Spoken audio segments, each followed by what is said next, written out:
Outside the law Part 2. Team B? How are things going on over there?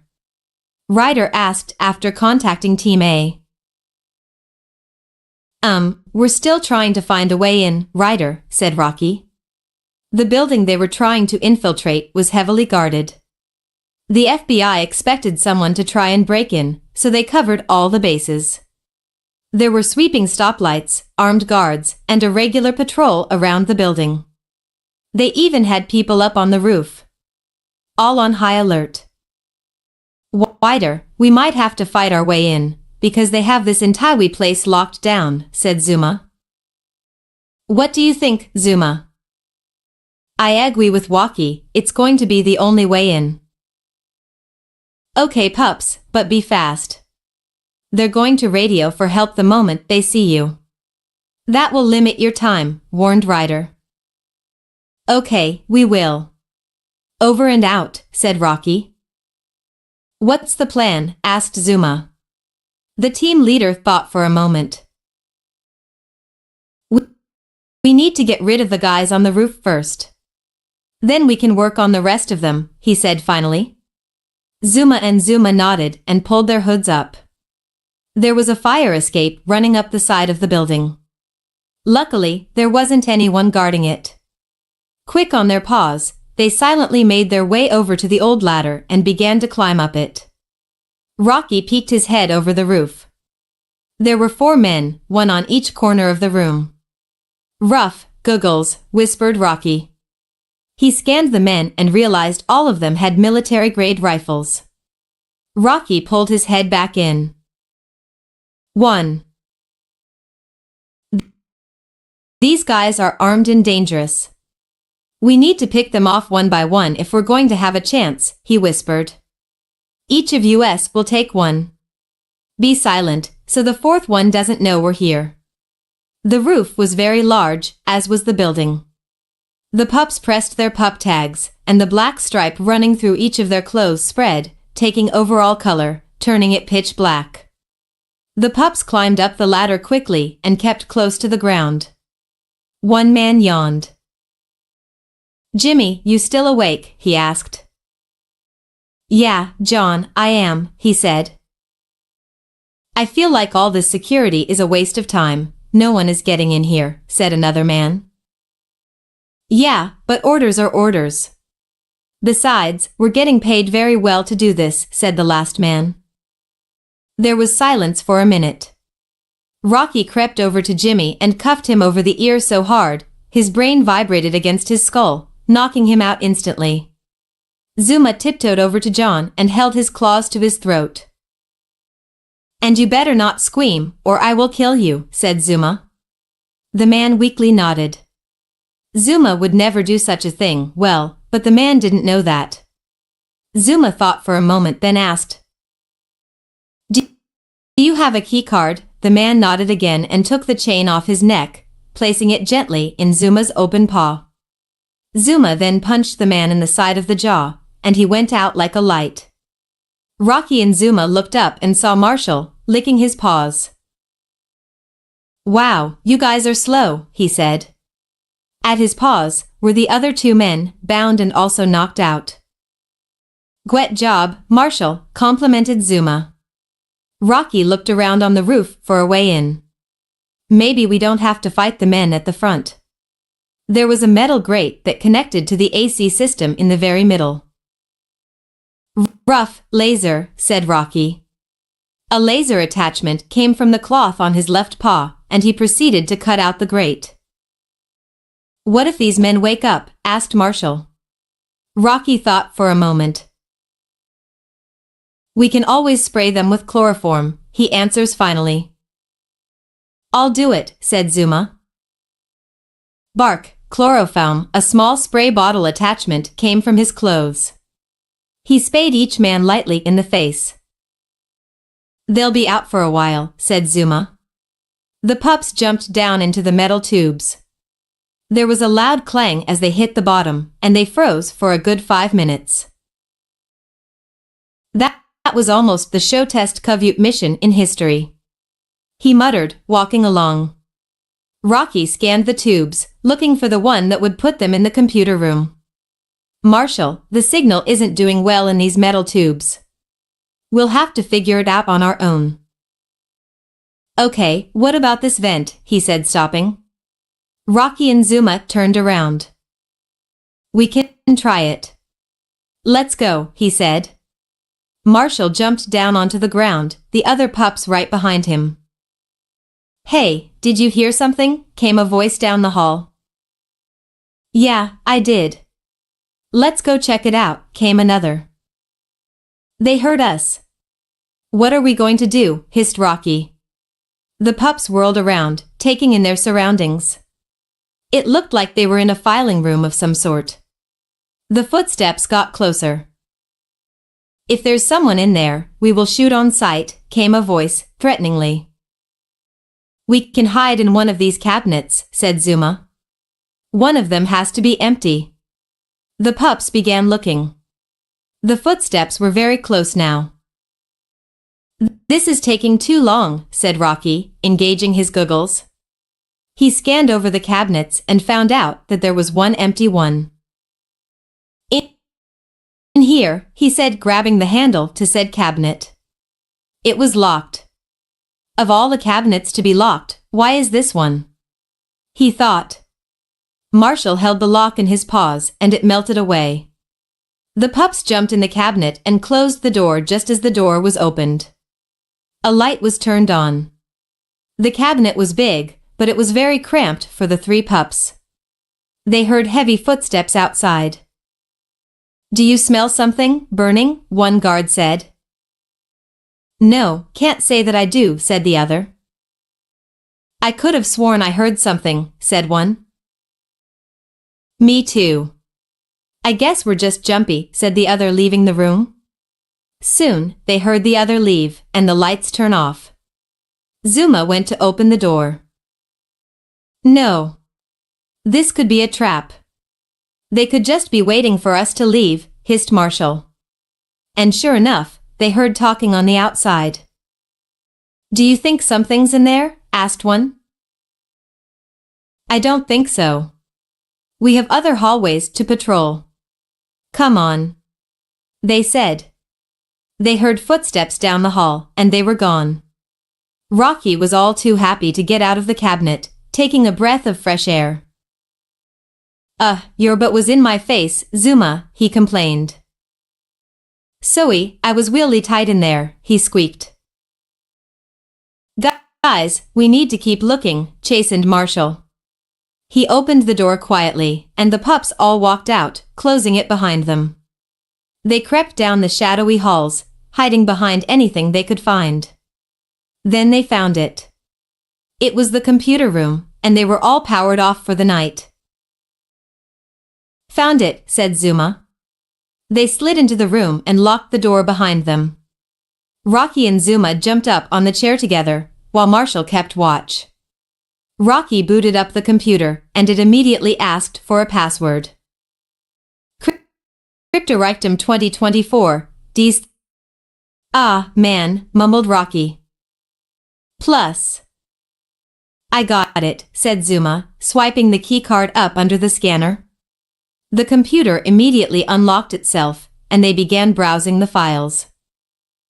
Ryder, we're in the computer. Who do we need to search for? Asked Rocky over his radio/pup tag. A man named Daniel Good, responded Ryder immediately. Rocky searched the name and multiple files came up. Every account had been suspended, and it was contained in this computer. It's going to take too long to read each one, said Zuma. Rocky went over to another one of the computers. He went into the back of it and ripped out a small black piece. What is it? Asked Zuma. It's a hard drive. We're going to upload everything to this right here, said Rocky, winking at him. Rocky plugged it in and he went into command prompt. It was administrator only. Said Rocky.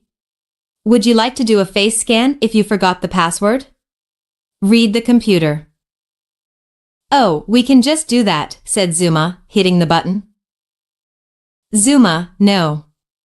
Red lights began to flash, and a loud alarm went off. Unauthorized access. The computer read. Intruder in Room C, Quadrant D Section 1, went the automated P-Data system. Just awesome, Zuma. You really thought that would work, huh? Said Rocky sarcastically. You can't just do a face scan and, sigh, it doesn't matter, we don't have a lot of time. I'll give us 5 minutes before we've got to go, so I need to start downloading these files. Guys. Went Marshall. There was a loud knocking on the door.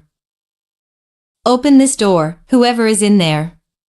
You're under arrest, shouted a man, jiggling the door. Marshall pushed a few boxes in front of the door and set the handle on the fire. There was a howl of pain from the outside. 1.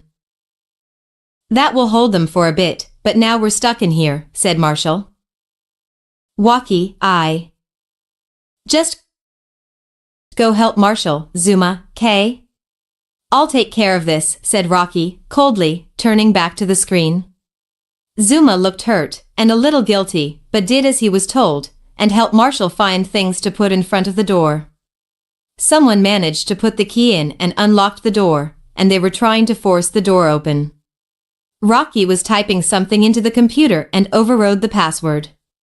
He typed some code into it, and the hard drive began sucking up the information. Rocky jumped off the seat and helped his friends hold the door. These computers are so outdated. It's going to take a while for it to finish uploading the information, he grunted, pressing against the door with all he had in him. More people began pushing, and the door opened a crack. Guys, this isn't working. We're going to have to fight them, said Zuma. When we start fighting, leave your hoods on. If they see your faces, then they'll know who's fighting them. Wider will be toast, he said, as they let go of the door. Guards swarmed the room, and the pups were outnumbered 2:1. Marshall's paws lit up, as he punched the first man in the knee so hard it broke with a loud snap. The man howled in pain, and he was down for the count. So now there were only 5 to deal with. But they had now lost the element of surprise. They leveled their guns at them. One wrong move, and we will shoot, they said. There was a tense standoff. Then one of the guards looked at the computer. Hey, they're stealing information, he shouted. All the guards looked in his direction for a split second, but that was all Marshall needed. He slid up under his feet and set the floor in front of the computer on fire. All the guards stepped back and simultaneously fired their guns at Marshall. Marshall dived behind the seat just in time, and the floor now had 5 bullet holes where he'd just been. Rocky jumped up and kicked one of the men in the back of the head and slammed him into the back on the ground. There was a crack, and the man went out stone cold. Then the men picked up their batons and fought back. The pups were great fighters and were holding their own very well. Rocky, it's done, shouted Marshall, grabbing the hard drive and throwing it to the demigod. Rocky caught it and put it up his sleeve. Our job is done, let's get out of here, he said. Then the unthinkable happened. The man with the broken knee grabbed his gun and with a killer instinct shot Rocky right in the chest. Rocky went down, howling in pain. Zuma's normally cool eyes burned with rage and he kicked the man in the head, knocking him out. Blood started to flow from the gaping wound in Rocky's chest. Zuma's paws glowed and he rushed to Rocky's side. Zuma's eyes got big as he stared at the red liquid streaming from his best friend's side. Zuma, get out of here, said Rocky weakly, placing the hard drive in his paw. Blood trickled through Rocky's paws as he tried to stop the bleeding. It wasn't working. Zuma began to hyperventilate, and he was frozen in shock. Marshall began slinging fireballs at the duo of people, creating a shield of fire around them. The guards couldn't hit them, but they could still shoot. But the fire made it too hard for them to aim, and the shots missed, one slightly nicking Marshall's ear. It tore the flesh, but it was a very mild cut. All Zuma could see was his friend's lifeblood trickling out of him. No. No. No, he said. Then he remembered something. Back when he was doing pupjitsu, his water revived the burnt and charred plants, giving them new life. Would it work on animals too? Rocky groaned and passed out from blood loss. There wasn't any time to figure it out. Lighting up his paws, he pressed them against Rocky's bloodied chest and willed something to happen. A cold stream of water graced his paws as he placed them on Rocky's chest. He felt Rocky's insides begin to knit back together. Rocky began to murmur, and the bullet came out last, covered in blood. Rocky's eyes snapped open. Zuma, he said in wonder. Rocky, said Zuma looking up at him. Marshall managed to take down every last agent. He was panting and looked at Zuma and Rocky wearily. I did it, he said, collapsing to the floor for a minute, regaining his strength. Zuma placed his paw on his torn ear. The icy water numbed the pain, and the ear was soon fixed. Thanks, Zuma, said Marshall. It was really starting to hurt. There was more shouting from down the hall, and as Rocky peeked his head out to look, he saw an entire swarm of them coming. No, no more, Rocky shouted. His amulet fell into full view. Marshall gasped as Rocky's fur lit on fire. When Marshall touched it, the fire didn't burn him. Rocky's eyes blazed, for real, as he lifted one paw, and all the agents were wrenched off their feet. I will not tolerate this anymore, he shouted at them. They leveled their guns and pumped him full of lead. Or at least, they tried to. The bullets hit him and bounced off in all directions. Oh my, started one of them. Rocky squeezed his paw into a fist, and the guns compressed like a piece of tinfoil. He slammed his paw down on the ground, and they all hit the ground. How is he? Started Marshall. I'll explain later, whispered Zuma, who was enjoying the show. Rocky raised them again, slamming them into the ground so hard the vibrations were felt through the entire building. They heard car doors slam as more people rushed to the scene. I'll take all of them, said Rocky, hate filling his voice. No, Rocky, we have what we came for. Let's go, said Zuma. Rocky shook his head twice, and the fire was gone. He glanced sheepishly at Marshall. Marshall was dumbstruck. Marshall, began. No time for that. We need to get back to Ryder, said Rocky, placing a paw on both pups. How are we going to? Marshall looked around. Then they were outside the building, at the pickup point Ryder had assigned them, a couple of blocks away from the building. They watched as police car after police car rushed to the building. Ryder, we're ready for you to pick us up. Hurry, said Rocky. Coming, pups. ETA 2 minutes, came the reply. Rocky turned to face Marshall. Marshall was slowly backing away from him. Marshall, what's wrong? It's just me, he said. Marshall continued to back away. That was den pos blee. He stammered, tripping over his paws and falling on his butt. Rocky tried to come closer, but Marshall crawled away on his back, looking at Rocky with huge, fearful eyes. Tears came into Rocky's eyes as he realized something. Marshall is afraid of me.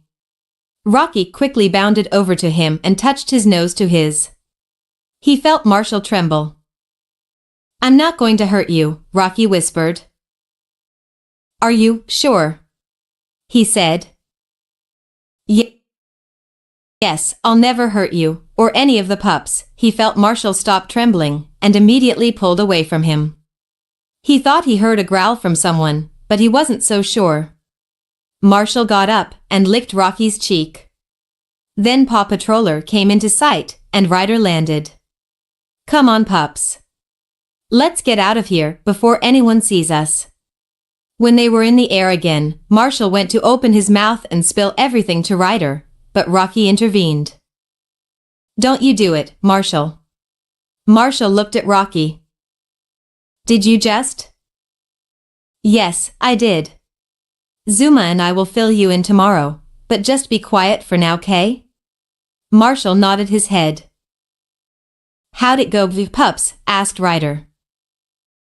Well, we knocked out a lot of guys, tied up others, robbed the computer of information, knocked out a bunch more, so if they knew who we were, we'd be on the FBI most wanted list, said Rocky shortly. They don't know, right? Asked Ryder. No, we kept our hoods on the whole time, Zuma said quickly. Good, now we just wait for Team A. Bullets flew from the guns at the pups, but Chase was too quick. He grabbed the other pups and ran up the stairs and placed them down. Try to find something, okay, he said, running back down the steps. He charged up a lightning bolt and fired it at the first agent. He was shocked and began convulsing. Chase let the charge go, and the man fell like a stone. The other agents fired at him in a hail of bullets. Chase threw his paws up in the form of an X, and the lightning knit together in all electrical shield, absorbing the bullets. This move took up an extremely high amount of energy. I hope Sky and Rebel find something soon. 4. Upstairs apparently was the man's bedroom. He had a small bed, a couple of dressers, and a filing cabinet. The room was very depressing to look at. Let's look in here, said Sky, hearing a loud thud coming from downstairs. The drawer was locked. Rebel punched right through the lock, and Sky went to December and began to read papers, trying to find some information. More FBI agents filled the room, and Chase was being borne down upon very heavily. His shield weakened with his powers and put it down. It was taking up too much of his energy. Who are you? Asked one of the agents. You wish you knew. Chase said, punching him in the face with a supercharged fist.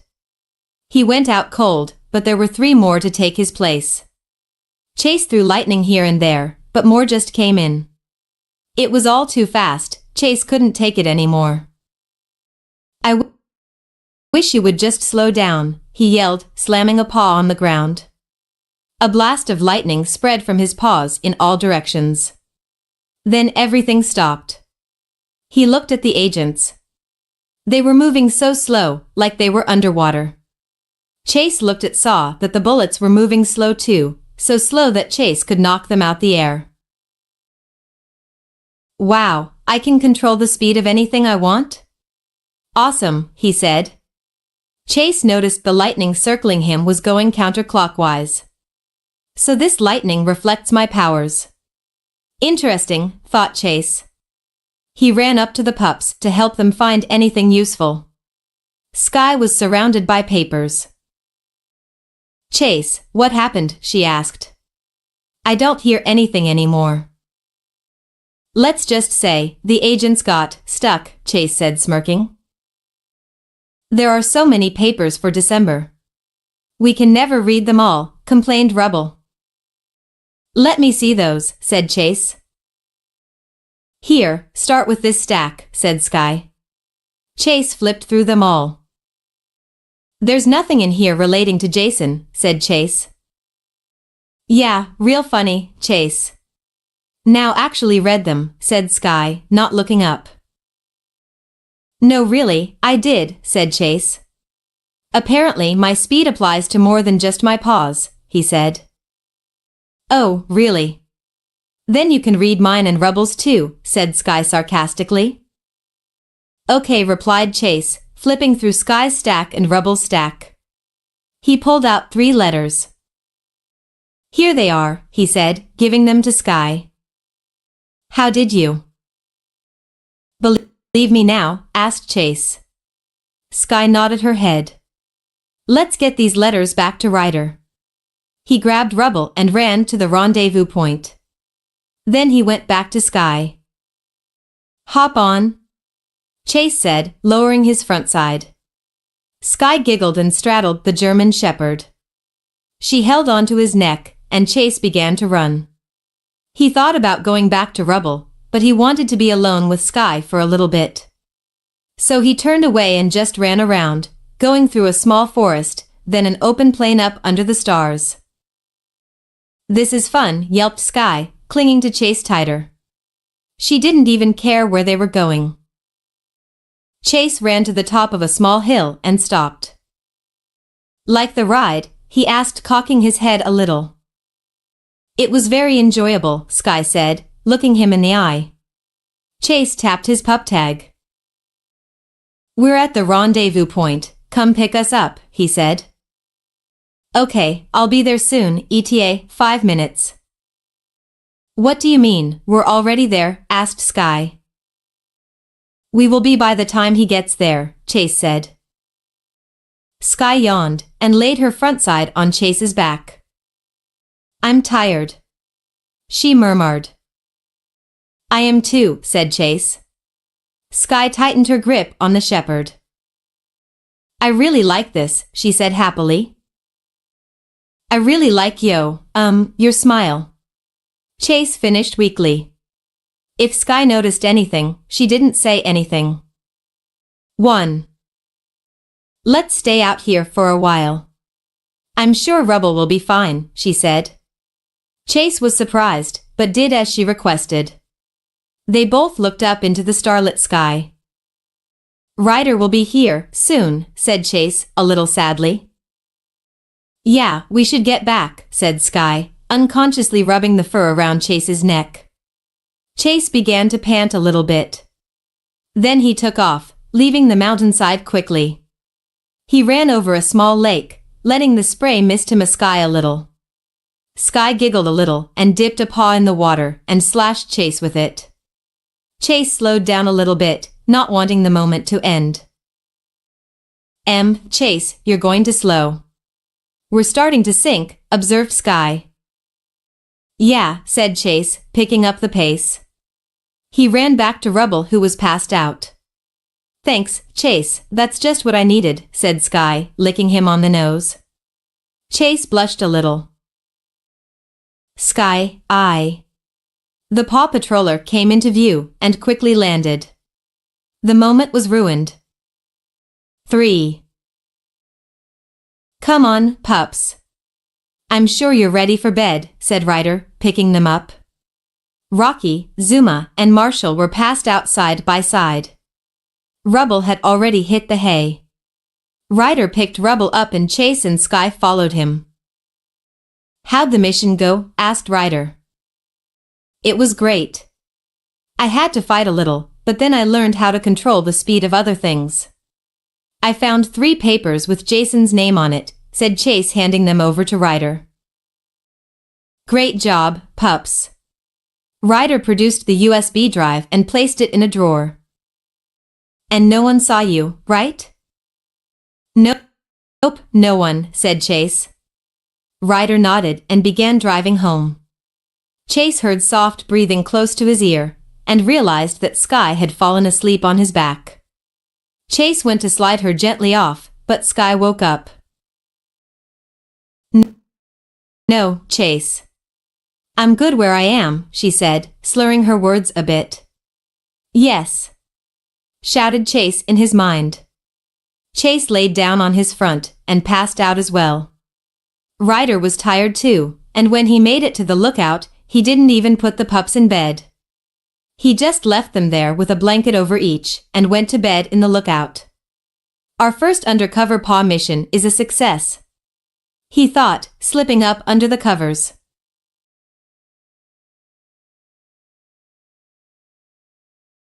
Power, guilt, and pain.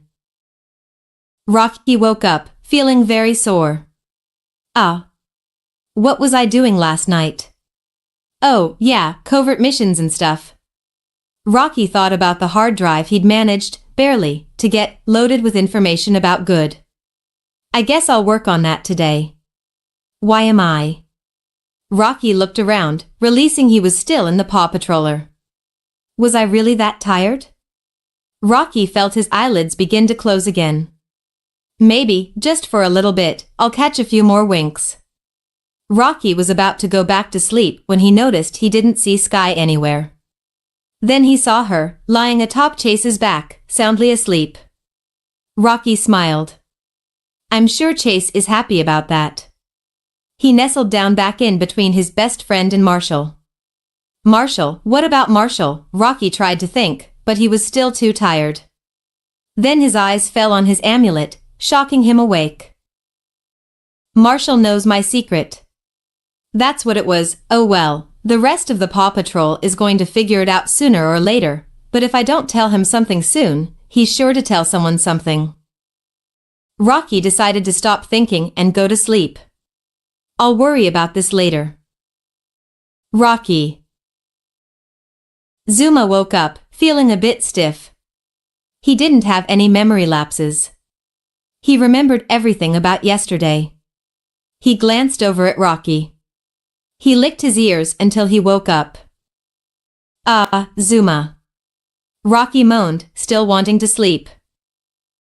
Come on, we have some things we need to talk about, Zuma said, licking his ears a bit more vigorously. Rocky twitched them, then decided to get up. Okay, fine, he said, snapping open his eyes. He and Zuma left the Paw Patroller silently, not wanting to wake the other pups. They went into the lookout, where they found Ryder eating some cereal. Good morning, pups. You slept late, he observed. And from the looks of it, so did you, responded Rocky. Ryder said, who was still in his PJs. Rocky and Zuma opened the refrigerator and looked at what there was to eat. They both got a Pop-Tart, Rocky got cherry and Zuma got blueberry, and began munching on them. Rocky, what are we going to do about Marshall? Asked Zuma. We'll just tell him, said Rocky, not sure. How about the truth? Asked Marshall, suddenly appearing behind them.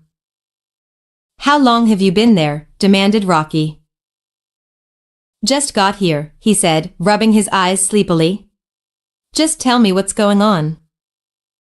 Is Ryder still Hugh? Asked Zuma. No, he left, said something about an errand he had to run, said Marshall.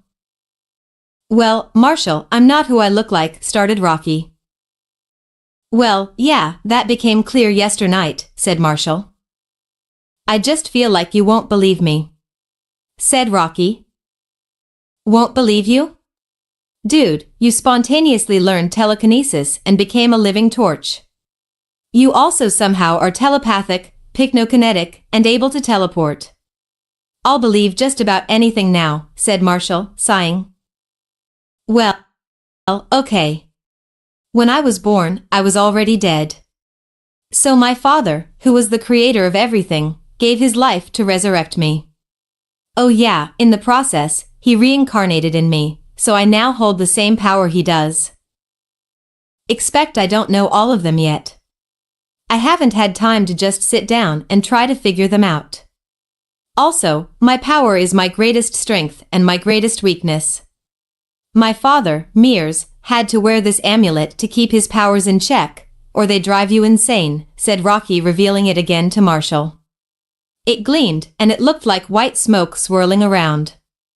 So if I ever take it off, or at least until I can control my emotions and things, I'll go into a rage, and basically destroy everything, he finished, looking Marshall dead in the eye. You'll... No, I said I'd believe anything, but that... I know I said I'd believe anything, but that story is so far-fetched, I just don't know. Mumbled Marshall. Told you that you wouldn't believe me, sighed Rocky. Wait, how long have you known this? When did you figure it out? Asked Marshall. That's a long story, said Rocky, not meeting his eye.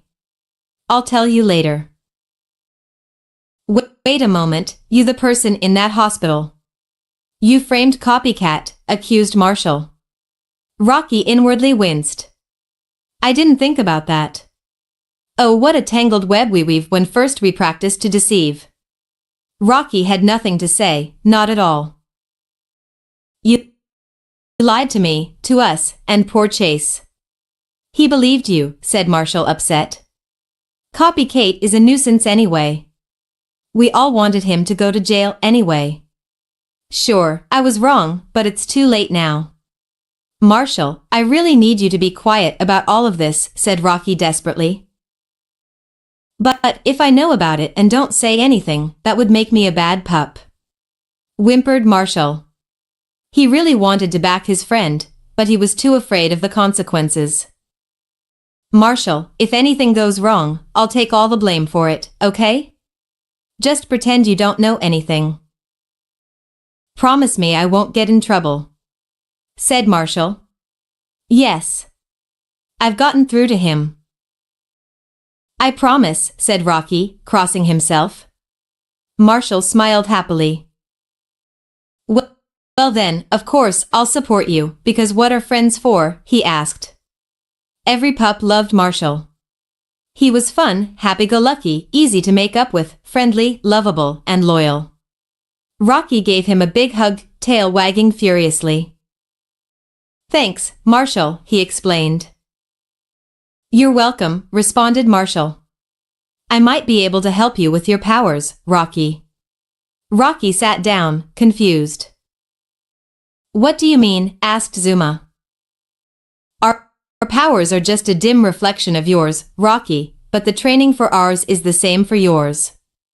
I can help you unlock your powers, control them, and sustain them for longer, he said, jumping up. Come with me to my training spot, you can train privately over there. Zuma and Rocky finished their Pop-Tarts and followed him quickly. Marshall's training area was in a small secluded spot behind the lookout, behind the trees. It was quiet and there was a small creek.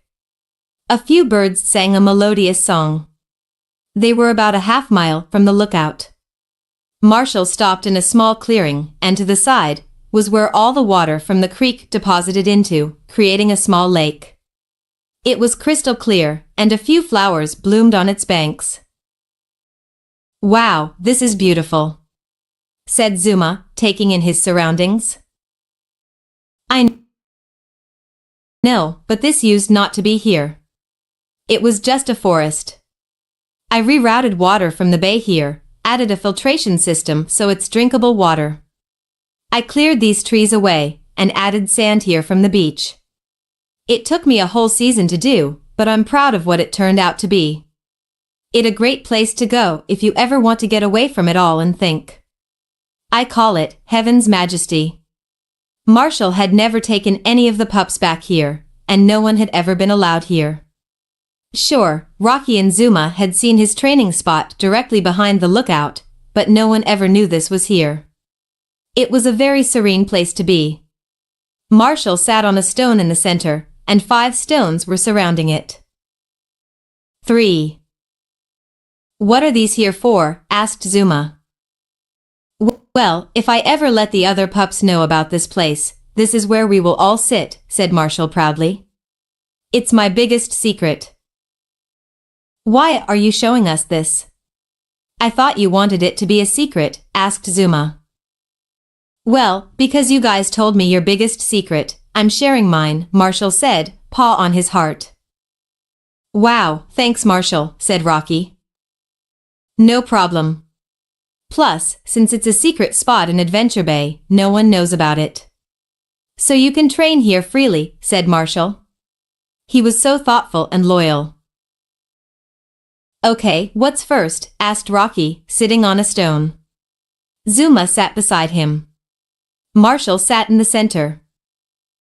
First, you need to tell me what powers you've learned already. We will work on those first, he said. Well, I have lightning, ice, earth, wind, and fire control, began Rocky. So you have elemental control, said Marshall, thinking.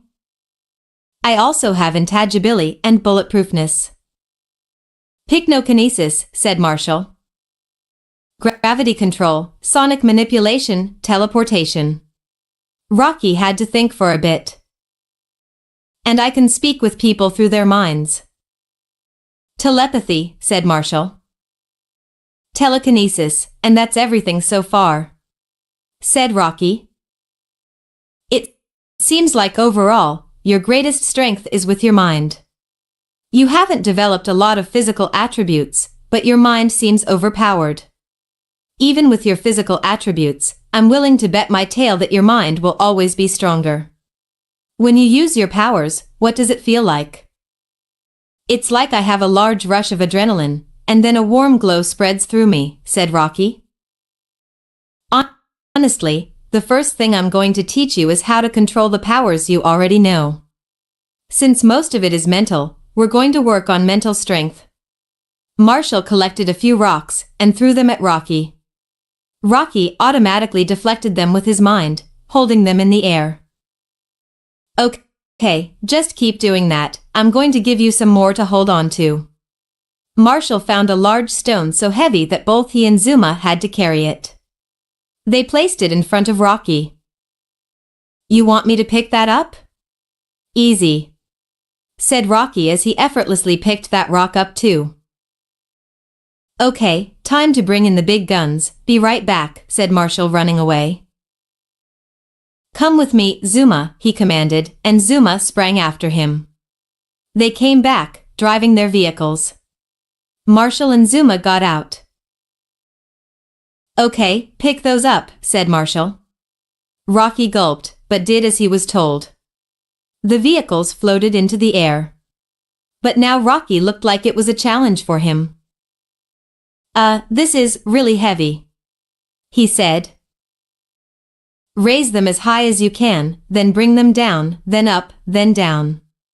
It's kinda like lifting weights, except with your mind, he said. Rocky began lifting them up and down. How long do I have to do this? Asked Rocky. Until I say stop, said Marshall, smirking. After I finish with you, this will seem like nothing. Rocky retreated into his mind, closing his eyes, trying to concentrate enough to keep them up. A few hours passed, when Marshall finally said, Okay, you can put them down now. Rocky gently sat the vehicles down. Wait a second, where did all these come from? He asked. Somehow Marshall had managed to get every last vehicle from the lot here. And Rocky had been forced to carry all of them too. You're good at this. You didn't even realize we had left and come back multiple times, and added weight, said Marshall. Okay, I want you to lift Zuma and ours again. Rocky did so, and a surprised look dominated his face. This is easy, he realized. I know, stick with me, buddy, and I'll show you how to do things. Now that you've begun strengthening your mind, your powers should be stronger now, said Marshall. Try it. Rocky began channeling a lightning bolt, commanding it to circle him. It was much thicker in breadth and length. Rocky gasped. It worked, he said. The bolts so longer went off in random arcs from him. It formed a stable, solid band around him. Okay, that's enough of that, Marshall said. The bands dissipated into the air, charging everyone's fur with electricity. Now, is there any power you want to learn? Asked Marshall. Well, if I'm going to save Marcus, I need to know healing and invisibility, said Rocky. I've been trying to figure it out, but nothing happens. What do you mean? Asked Marshall. Well, I'll give you an analogy. It's like my powers are behind a closed door. I can see them through the window, but the door is locked. I put in the key, but it won't turn. I hope that makes some kind of sense to you. Rocky said. I think I know what the problem is, but I don't think that you're going to like it. What's wrong? Mumbled Rocky. It's not your powers, it's you, pointed out Marshall. The reason you can't turn the key, reach, and master those powers is that somewhere inside, you're still hurting badly over something. That's why you can't learn healing. And the reason you can't learn invisibility is because you are already hiding from something. Each power has a mental block that you have to overcome to learn it. Unless you figure out what it is, you'll never be able to access those powers, and they will remain locked up inside you, said Marshall. Rocky didn't look surprised. 1. I'm not hiding from anything, and I'm not hurting, he said. Rocky, what's going on? You can tell me, said Zuma. No, I can't. I said I'm fine, murmured Rocky, before he teleported somewhere else, taking the vehicles with him. Where'd he go? Asked Marshall. I have no idea, said Zuma. But he can tell me what's going on. We're best friends, we're supposed to be able to tell each other these things. Zuma, is something going on between you and Rocky? You two have been awfully close for the past week. No one is supposed to know about that, at least, not yet. 1. No, what do you mean going on? Asked Zuma innocently. Just, you seem different when you're around him, Marshall said. Did you argue about something with him? Yeah, I did. I should probably go apologize, he said, turning away. I'll see you later. Okay, bye, said Marshall. No, I have to get all the vehicles. Oh, Rocky took them with him. Awesome. Marshall started cleaning out the water filter connected to the small lake. Who would have thought our Rocky would be so powerful? Rocky repositions each pup house in its assigned spot. Luckily, all the pups plus Ryder had taken the Paw Patroller to do some more skydiving practice. He'd left a note saying so. I'm not hiding from anything. I'm not hurting. I'm not hiding. Not hurting. Not hiding. Rocky repeated this thought over and over, willing his powers to believe it and allow his healing and invisibility to kick in. He'd convinced his mind, but he couldn't convince his raw, aching heart. No, I'm not hurting, he shouted into the air. Why won't you listen to me? He slammed his paw down, and another sonic wave came from it, sending anything not particularly heavy flying. And I'm not hiding. That isn't happening. I'm the strongest entity in the universe. Why would I hide? He screamed. The sky darkened, and it began to rain. It began in trickles, but it soon swelled to torrents. Rocky hid in his pup house. The wind picked up, and rain began to fall. What in the world, thought Zuma. It was a perfectly sunny day today. Where did this come from? Zuma looked up, and saw the storm was directed right over the lookout. Oh, no, Rocky's the cause of this. I wonder what's wrong. He thought, putting on a burst of speed as he ran. The lookout came into view, and realized that it was raining very badly the closer he got. Drenched to the fur, he ran on through. I have to get to him. I have to be there for him. He thought. There was a strong wind, and it pushed him back, but he pushed on. Rain ran into his eyes, blinding him. Who needs an umbrella when you can do this? Zuma's paws glowed, and he created a waterproof dome around him. He struggled to the center of the storm. Where is he? He asked himself, now in the lookout's parking lot. Rocky huddled up in his pup house. He'd long since stopped trying to repress his feelings, and the sadder he got, the more intense the storm grew. I couldn't save him, he mumbled. Marshall's words had broken down the dam he'd spent a lot of time building around his heart. The wind grew even stronger. 1. Zuma went inside the lookout. Rocky. Rocky, where are you? He called. He should be in here. This is where the storm is localized. Then he thought for a moment. This storm was strongest here, but that didn't necessarily mean this is where the pup was. He left the lookout, and was almost completely swept off his feet by the wind. Then he looked toward Rocky's pup house. It was almost invisible, making it hard to see. Long strands of ice were emitting from it, freezing anything in its path. Wow, whatever Marshall said set him off. Though Zuma. But now I know where he is. Zuma went to take a step, but he couldn't. Ice had formed around his paws. I can control water, but I can't control ice. Or can I? Ice is made of water, so if I control water, can I control ice? The ice began creeping up his legs and started turning him into an ice statue. I'd better figure this out quickly. 3. Rocky curled into a ball and rocked back and forth, muttering. Why did you sacrifice yourself? Why? I never stopped thinking about you. I'm still coming for you. I never stopped loving you either. You can't give up hope, you can't. I don't hate you, but do you hate me? Rocky kept seeing Marcus, held by the neck, telling him to run. But his eyes betrayed an overwhelming fear that almost made Rocky vomit. He tried to get up, but he kept seeing Marcus's face, choking from oxygen loss. He kept seeing the visions of blood, he kept hearing the screams of pain, and he couldn't do it. All he could do was cry as his broken mind tortured him. A dark blackness opened up in his heart, and he was falling in. 1. Zuma's luck was holding out, because, after a bit of commanding it, the ice came under his control. Yes. The ice receded, and Zuma continued to battle the wind. For every 2 steps he took, he was pushed back 1. I've gotta make it, he thought. When he finally made it to the door, the wind was so strong he had to hold on to it, or be whisked away. He tried to pull it open, but it was iced shut. He could control ice, but with nowhere near the amount of control he had with water.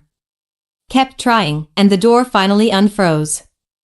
Zuma opened the door the best he could and threw himself in, falling flat on his stomach. The door slammed behind him, making Rocky jump. Zuma immediately threw his arms around him. Rocky broke down in tears, having a total meltdown. 1. I couldn't save him, I couldn't save him, he rambled, slightly hysterical. Shoo. It's okay now, everything's going to be okay, said Zuma soothingly. No, it's not, what if he hates me? Cried Rocky in dismay, shutting Zuma out. Zuma squeezed him tighter. I don't know what you're talking about, but I need you to look at me. Rocky refused to, so Zuma bent down and laid beside him, looking him in the eyes. There was no fire in them, but they shone a brilliant blue color. Zuma licked his ears slowly, and Rocky began to calm down. Rocky, tell me what's happening, murmured Zuma. Ever since I got that letter from Jason, I've been thinking about Marcus. He's still a prisoner, and Sky, and I left him. I left him to be punished for my actions and her actions. We were supposed to get out together, but he stayed, he sacrificed his freedom for me. Me, Zuma. And how did I repay him? I tried to forget about him for 3 years. I couldn't take the pain, so I just stuffed it down inside of me. The truth is, Marshall is right. I'm hiding from Jason, because I'm still afraid of him, of what he'll do and has done to Marcus. And that's why I'm hurting. But I didn't address my fear, or my pain, I just plugged my ears to it. But I can't anymore, not after what Marshall said. I can't do this anymore. What if Marcus hates me? What if Jason wasn't lying? What if? He cried, grabbing onto Zuma like he was his only lifeline. 1. Shoo, what ifs aren't healthy, said Zuma. Rocky completely and totally ignored him. I'm such a coward. If only I had fought back. But I didn't, I was too afraid. I left him there. He saved me and I left him, he screamed. Rocky wiggled out of Zuma's grasp. I don't deserve you.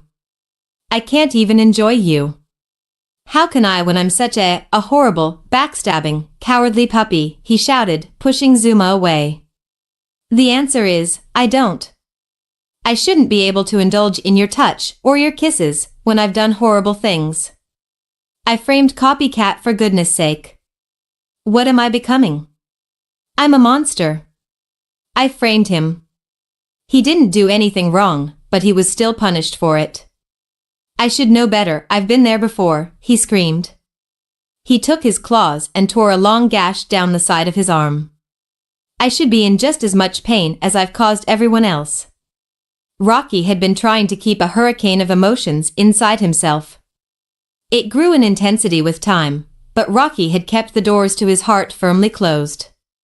Then Marshall came and knocked on the door, and Rocky couldn't close them in time. The past had finally caught up to Rocky, and it was driving him insane. All the unspoken grief and pain he carried with him for years tore through him, destroying him. Dark red blood trickled down his arm, and it began to stain his paws. Memories flashed through his mind, Jason slicing the razor through the same spot.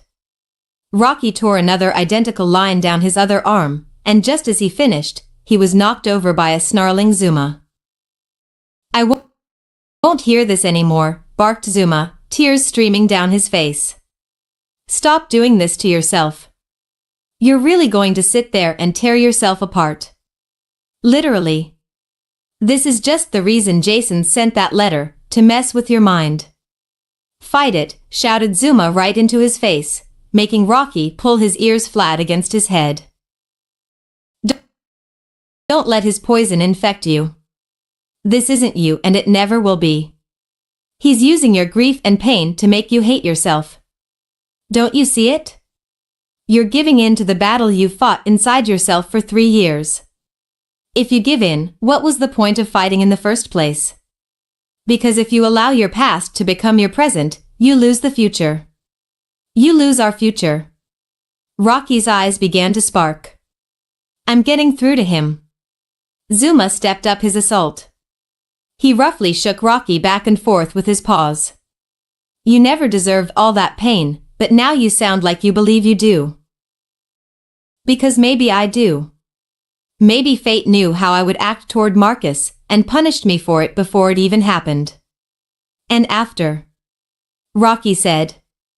Zuma brought his paw down hard against the side of his face. That's ridiculous, he barked in his best friend's face. Rocky held the cheek that was hit and whimpered.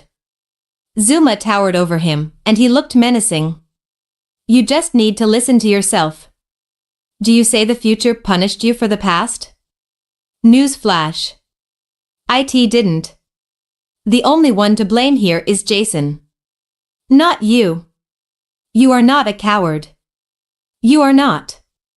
Repeat after me. I am not a coward. I am not a coward, said Rocky, eyes beginning to change color from blue to vibrant emerald green. Jason is to blame for all of this. Zuma said, who had since stopped shaking him. Jason is to blame for all of this, shouted Rocky with conviction. You did the wrong thing, running away from your fear and hurt, yes, said Zuma. But you need to face it. If you don't face it, it will destroy your mind. You need to accept that you are afraid, and that you are hurting and hiding. But after that, it's easy. Because then you can work on being brave. Ever since you joined Paw Patrol, you've always been an introvert. Do you see it? Jason has changed you. He's changed the very way you live your life, and he's happy because he's still torturing you, even in his absence, said Zuma, trying his hardest to get through to him. Zuma felt something warm and sticky at his paws. It was blood. Rocky's blood. Oh my, why did you do this to yourself? Asked Zuma, pressing his paws against Rocky's bleeding forelegs. I felt like I wasn't in enough pain, because of the amount I've put others through. Rocky only now felt the pain. It really hurt. Zuma's paws lit up, and when he went to heal him, Rocky pulled away. You're not seriously going to continue this? Asked Zuma dryly. But what about Marcus? Asked Rocky. Marcus wouldn't want to engage in such self-destructive behavior, regardless of his current state, Zuma said, worriedly. Rocky stiffly held out his legs, and an icy feeling washed over him as Zuma worked his magic. Are you going to be okay now? Asked Zuma. Yes, thanks to you, said Rocky, a little sheepishly. I'm sorry you had to hear all that. I didn't mean to dump on you, said Rocky, embarrassed. It's okay. It needed to come out, and I just happened to be there when the floodgates burst open, said Zuma. Zuma found a small cloth in Rocky Pup's house and began cleaning the blood off the floor. He threw it away in the small trash can Rocky had inside there.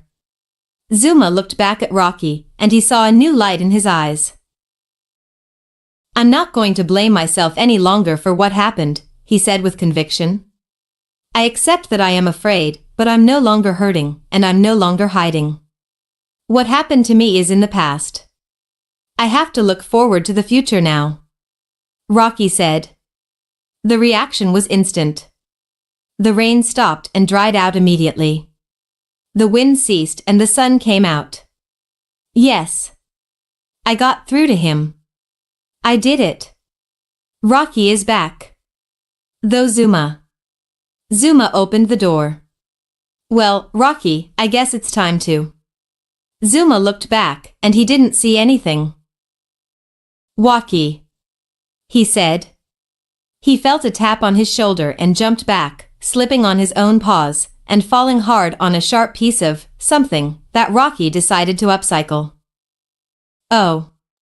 Zuma whimpered. His paw was cut, and a small trickle of blood flowed down it. Rocky appeared, shock on his face. Sorry, I was just trying to scare you, Rocky said. He held Zuma's paw in his, and instead on an icy feeling, a warm glow spread through Zuma and his paw mended itself. You did it, you learned invisibility and healing, said Zuma. Yeah, thanks to you. If you hadn't been here, I might have. Zuma pressed a paw to his lips. 1. That doesn't matter, he said. Just let that be. Rocky walked over to his desktop and began to search through the files on it. One name in particular. Jason Wright. He'd gotten the drive from the lookout before he'd left with Marshall. The computer instantly replied. Zuma, look at this, he said, pointing to the screen. Wha? Zuma replied. Daniel sent Jason a message soon after he triggered the bomb. He encrypted the source, but I managed to unscramble it. Okay, what does it say? Asked Zuma. The source is where the message originally came from. By finding the source, I can find where it was sent to, said Rocky, typing more code into the computer. It flashed, and an address came up. 183, Springville Lane, Foggy Bottom, it displayed. That's where he is. That's where Marcus is, said Rocky angrily, slamming his paw down. He ran towards the lookout, Zuma at his heels.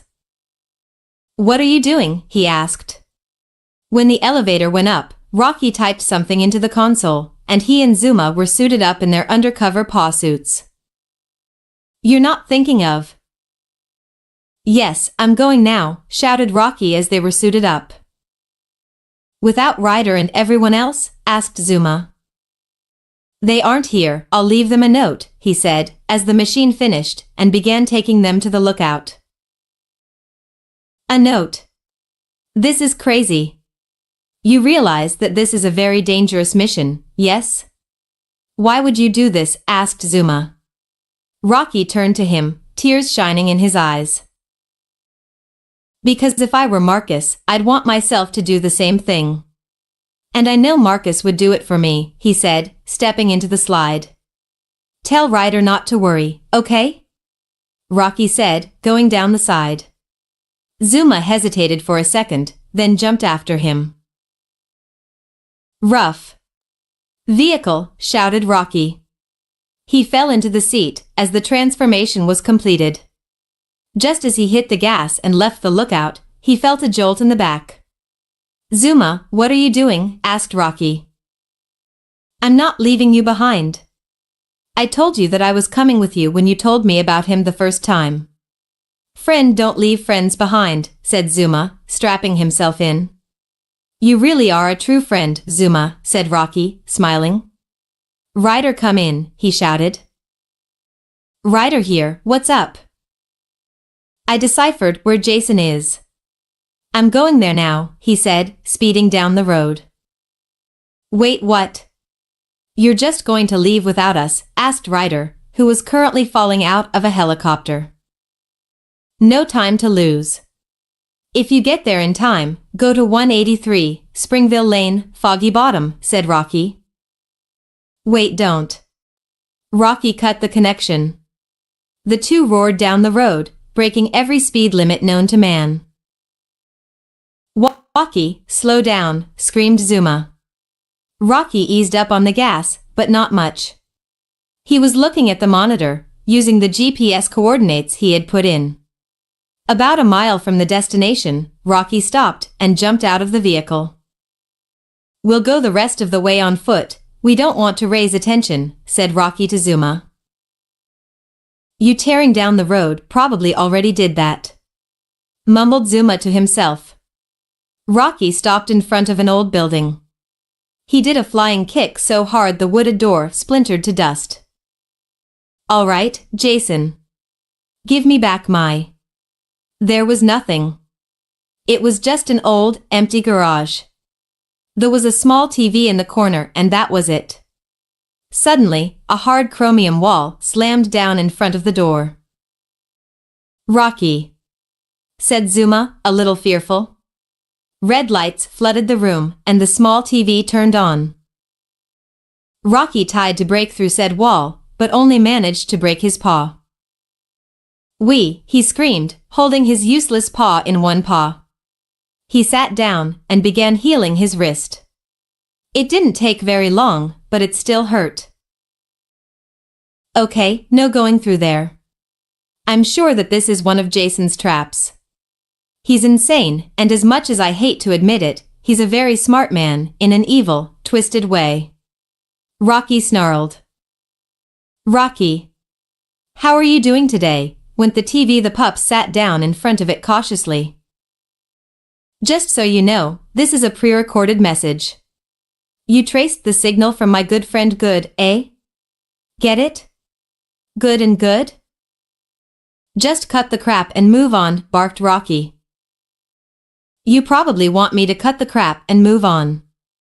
Feisty one, eh? Well, you were when I first met you, and you still are today, he said joyously. Wow, this guy is good. Damn it. So he's got me saying it, shouted Zuma. So, if you're here looking for Marcus, you've probably figured out that this was just a trap to get you here. There was a small hissing ever since the exit was blocked, but the pups only heard it now. What is that? Asked Zuma. You're probably hearing the hissing now. It's loaded with chloroform. You pups will pass out in a short while. Rocky, who's that sitting next to you? Zuma, is it? Yes, I know he's your best friend. It's going to be awesome capturing the both of you, then I can torture you some more. Oh, yeah, I've upgraded from that old table, it was holding me back. I've built a state-of-the-art torture room. It's... Oh, never mind. I'm sure you're dying to see it. Well, you're in luck, because your next destination is the very same. Well, you'll be out in about 5 minutes. I'll see you when you get here. Oh, and I know your friends will come looking for you. I'll make you wish they didn't. Bye, he said, shooting the camera to bits with a gun he produced from nowhere. Rocky, I can barely keep my eyes open, said Zuma, falling over. No. It wasn't supposed to happen like this. Rocky tried to create a wind to push the poisonous air away, but he couldn't think straight. There was too much in his system. Rocky and Zuma went low to the ground, where there was still some fresh air. Zuma, we've got to get out of here, Rocky said. Zuma nodded and they crawled over to the door. Rocky tried again to punch through it, and it began giving way. But his punches got weaker and weaker. Zuma, we're not going to make it, said Rocky, giving in. It's okay, Rocky, I'll be fine, wheezed Zuma. He struggled to put his paw over Rocky's. Whatever happens, we do it together. Zuma passed out. Rocky kissed Zuma lightly, then everything went dark. What's happening? Why are these chains on me? Rocky thought groggily. Then he looked over and saw Zuma. Zuma! The memories rushed back. He tried to break his chains, but they were laced with some strange substance that glowed a blood red in the dark. Zuma lifted his head wearily. Rocky! He gasped. I'm here, said Rocky. Arf! Googles, he shouted. His spy goggles came down over his eyes. He scanned the room and saw that it was just that, an empty, square room. They were chained opposite to each other, to the walls. Their forelegs were in the air, and their bottoms were sitting down, legs parallel to the floor. Rocky tried again to break the chains, but it didn't work. He doesn't know who I am. That's my only advantage. I can't use my demigod powers until I have to. I'm sure he has the entire place monitored. Zuma, we're going to get out of here. Do you hear me? Rocky said. I hear you, said Zuma, as the last effects of the drug wore off. A door opened, and a man came in. Who are you? Asked Rocky. The man didn't say anything and grabbed Rocky. Rocky tried to bite him, but the man had a muzzle on him, and he was ready. The moment his teeth snapped shut, he slipped it on and effortlessly tied it around his muzzle. Rocky tried to speak, but it just came out muffled. He did the same for Zuma, and he went back out of the room and brought in a large steel cage. He uncuffed the pups and shoved them in the cage. Maybe I can use my powers now, thought Rocky. But, no, the cage was made of the same blood-red material, and his normal powers wouldn't work. He picked it up and the pups were brought into a very large room.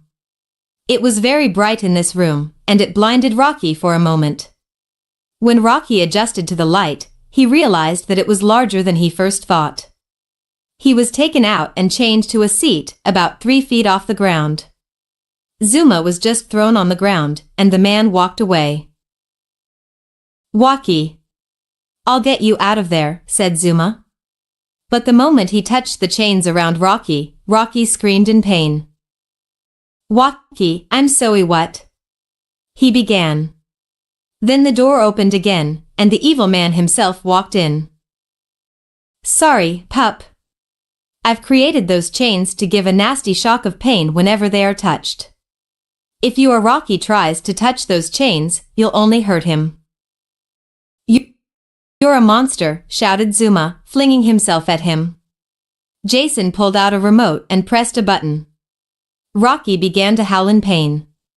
Make it stop, he shouted. Zuma stopped dead in his tracks. The howling stopped. Zuma lifted a paw to step in Jason's direction, and it started again. No, pup. Go back over there or I'll hurt him some more, he said threateningly, turning up the pain level. Rocky was shaking in his chair, trying to get out, but he was bound fast.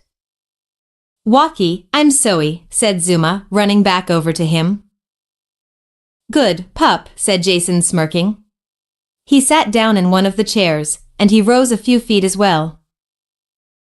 The main attraction hasn't started yet, I'm still waiting for that. But that doesn't mean we can't play a game while we wait. Rocky whimpered, and Zuma wanted to touch him, but knew it would just hurt him more. Would you like to play, Zuma? Asked the man. No. I'll never. Rocky began to scream some more. Okay, I'll play, please, stop hurting him, cried Zuma. That's what I like to hear. The game we will play is called Painful Pondering, he said, and a large flat-screen TV dropped down in front of him. I will ask you some questions, and if you don't answer, or fail to answer correctly, well, you already know what's going to happen, he smiled devilishly. Don't listen to him, panted Rocky, for smoking. Question number 1. How old is Rocky? He asked. 6, replied Zuma, growling at him. Lose the growled pup, said Jason angrily. Rocky began to whimper in pain. I mean 6, said Zuma with forced cheerfulness. Rocky stopped whimpering. That's better. Next question, what is Rocky's greatest fear? He asked. I have a guess, but I want to be sure. Began Zuma. No. Don't tell him, said Rocky weakly. Ah, so you do know. Come now, be a good puppy and tell Uncle Jason, he said, smirking. You're not my. Zuma glanced at Rocky and thought better of it. You pups are fast to catch on. I'm tired of waiting, pup. Rocky's greatest fear is water. Zuma mumbled, hating the anguished look on Rocky's face. Aha. So you never forgot, huh, Rocky? I knew that one would really mess you up. Please, I don't want to play this game anymore. Okay, fine, we'll move one. After this last question, said Jason. Zuma heard whimpering from Rocky. What does Rocky remember of me? Do I haunt him during the day? Has he been driven to madness yet? Does he wake up screaming remembering my horrific abuse? He smiled. No. Zuma, said Rocky, trying to sit up. Whatever you do, don't. Rocky was too weak to say anything else. Tick-tock, Zuma, whispered Jason. I can't tell you, said Zuma firmly. Then Rocky will pay the price, said Jason. The red chains began to crackle with electricity, and Rocky's soft, gray fur began to smoke. Rocky's howls of pain filled Zuma's ears, causing tears to stream from his cheeks. Lightning crawled up his entire body as he convulsed in pain. Jason turned off the charge, and Rocky slumped over, not unconscious, but almost so. Zuma, you can end all this, just tell me, what does Rocky remember of me? Asked Jason soothingly. I'm so Iwaki, I can't do it, he murmured to the mix. Rocky hates you. He still has nightmares over what you did to him. He's been hurt most by Marcus, who he believes he failed. His emotions go out of control, and just today, I had to calm him down. Is that enough? I don't want to do this anymore. Please, the lab cried, putting his paws over his eyes. Rocky was silently crying as well. Doesn't it hurt, Rocky, that your own friend betrayed your trust? You thought it was a safe secret, locked away in him forever, never to see light again. You were wrong. I told you, I have my ways. All this could have been avoided, but no, you refused to turn yourself in, he said, joy spinning into his face. Not that you would have though, no, you are too hard-headed for that. But it worked out in my favor anyway. Why hurt you when I can hurt your best friend as well? Along with the whole Paw Patrol, he said. A door was opened, and the whole patrol was pushed into the room, bound and gagged in the same material that Rocky was tied up in. 2. No. No. Rocky tried to protest. This is all your fault, Mutt. Maybe it would have been better if you had just done what I told you to do, said Jason sadly. Not really, he was very pleased with Rocky's discomfort.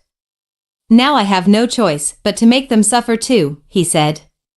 He pressed another one of those buttons, seriously. How many buttons does this man have, and the chains feel from around them? They ripped off their gags, albeit they were confused.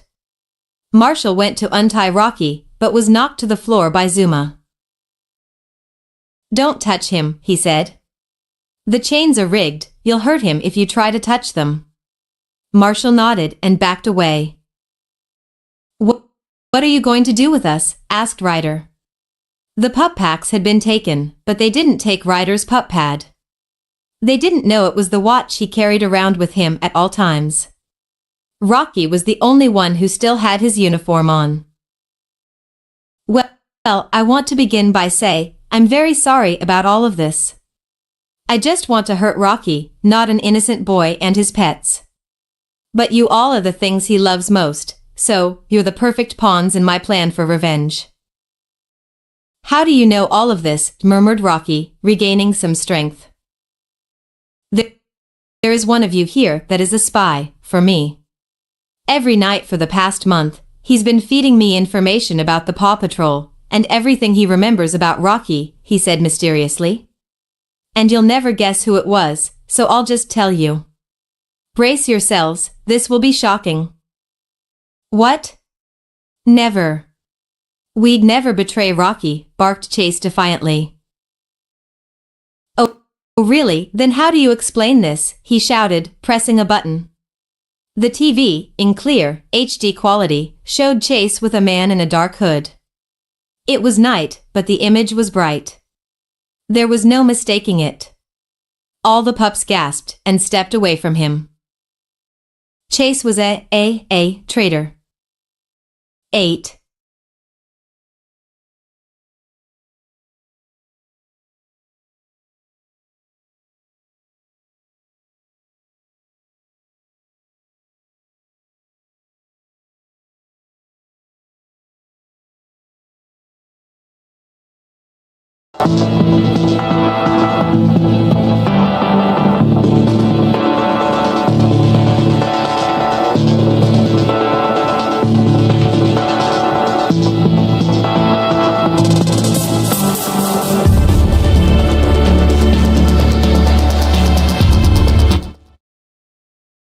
Hey guys, it's me, Super Trace Movie Official.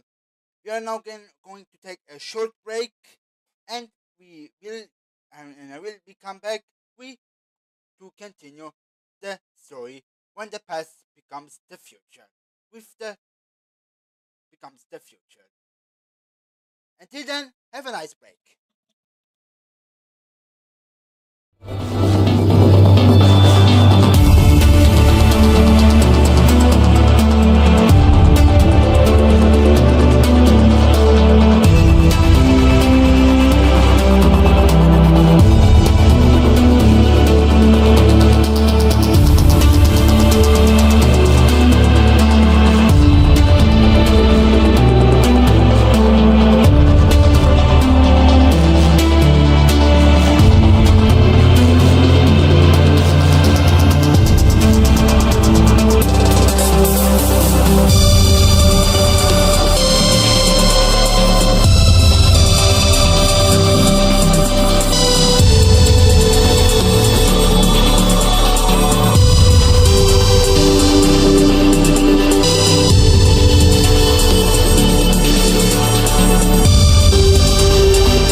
after a short break. Now let's continue to hear the story. Then let's do this.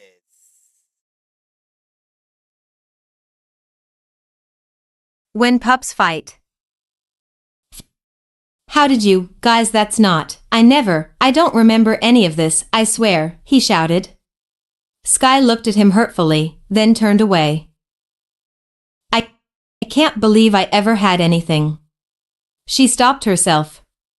Her anger was directed at herself. So stupid, she said, stomping her paw. However, Zuma took a more violent way of expressing his hurt. You betrayed us, shouted Zuma, making it sound more like an accusation than a question, launching himself at the German. Chase wasn't expecting it to happen so fast, and he was kicked clear to the other end of the wall. Zuma was going to follow up, but was quickly disabled by Marshall, putting Zuma in a neck hold. Wait, Zuma, he said, not upset, but more thoughtfully.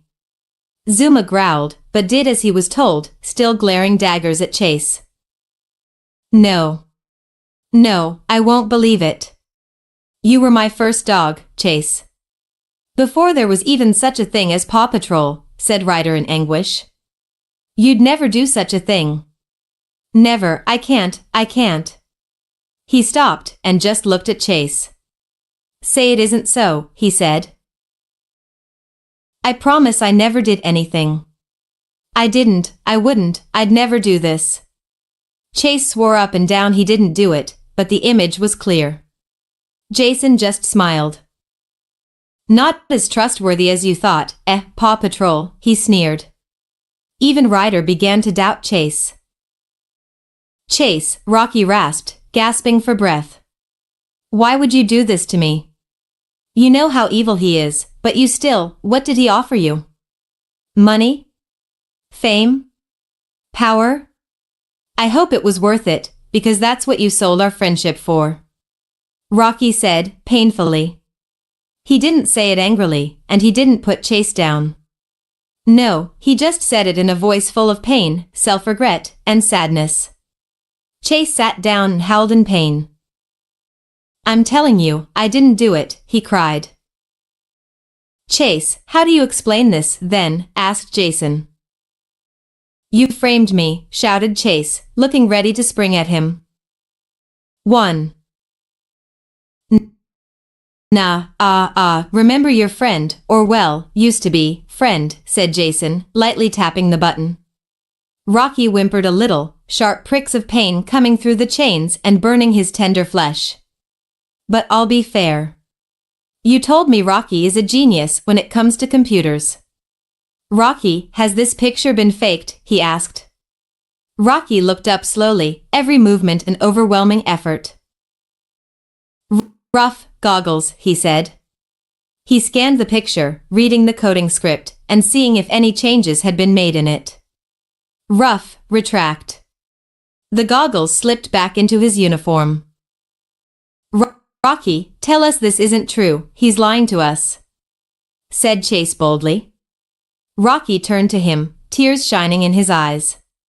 When he spoke, it was quiet, but very clear. It was not faked. This is a legitimate picture, he said, turning his head away. Marshall let go of Zuma.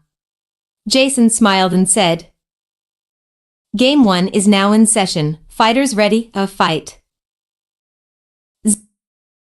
Zuma flew across the ground as if on wings, slamming into Chase again. Chase hit the ground, rolling to the side just in time to escape Zuma's unsheathed claws.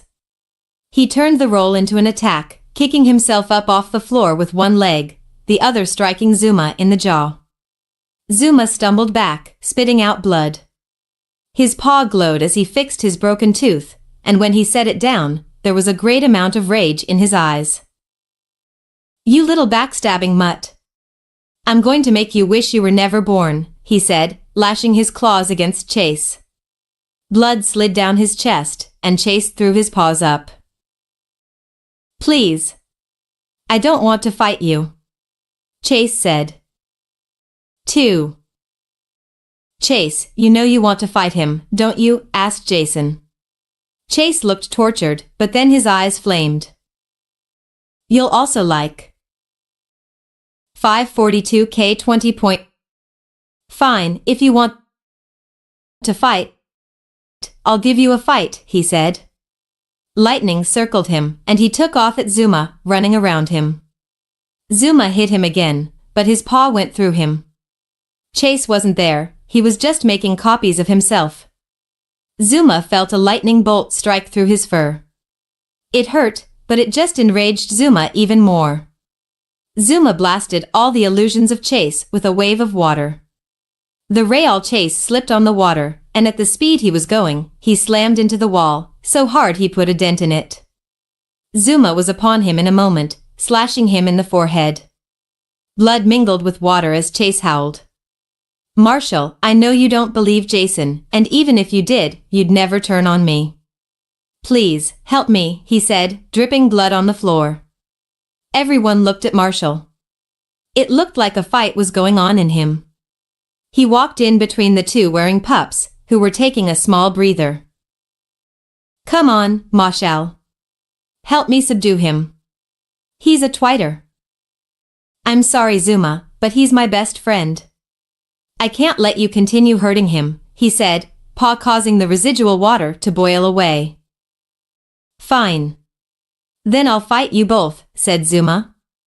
Marshall kept a sustained beam of fire going towards Zuma, which Zuma returned with a blast of water.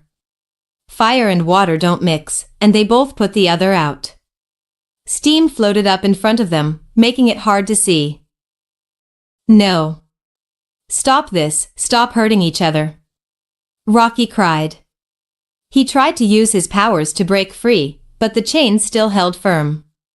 He began trying to break the chains with his bare paws. It was hard, but they slowly began to snap. I'm doing this for you, Rocky, said Zuma, who combined his water powers with his pupfu skills, and he slammed his paw on the ground. A wave of water spun towards Chase, who took off to avoid it. Not gonna work this time, said Zuma, who made the whirlwind bigger. It spun faster and faster, and Chase couldn't avoid it. He was sucked in, and Zuma turned the water whirlwind into a suspended ball of water. Chase tried to run, but his paws couldn't get traction in the water. He tried to swim up to breathe, but Zuma kept the water ball rotating, always changing the direction of up. Chase slammed his paws together, and a bolt of lightning shot through the water towards Zuma. Except, water and electricity don't mix, and he electrocuted himself. The ball of water began to freeze, and Chase couldn't breathe anymore. Enough, shouted Marshall, hitting Zuma in the back of the head. Zuma fell, and Marshall threw him into the ceiling. Losing focus, Zuma hit the ground. Marshall blasted Chase with fire, evaporating the water. Chase fell, choking and gasping. Marshall began a full-on assault on Zuma, who was tired from fighting Chase. Marshall lit a ring of fire around Zuma and brought it closer and closer. Zuma tried to jump, but the flames jumped with him. Marshall created an ever-shrinking ring of fire around Zuma. Zuma fought back the fire with his water, creating a shield around him. But the fire raged so hot, he couldn't sustain it, and he felt his fur begin to heat up. Come on, fight him, he thought, pushing back against his prison with everything he had. But Marshall had a lot of energy, and a lot of anger on his side. Zuma tried to put out the fire, but he ran out of energy. Marshall's eyes gleamed in the light as it got closer and closer. The flames began to lick at Zuma's paws. Suddenly, a strong wind blew the fire out, then blew Marshall back. What the, thought Zuma, looking up. Sky was flying in the air, and she was powered up and ready to fight. I can't believe you're going to take Chase's side, she shouted, blasting away the fire and the water. She landed deftly beside Zuma, helping him up.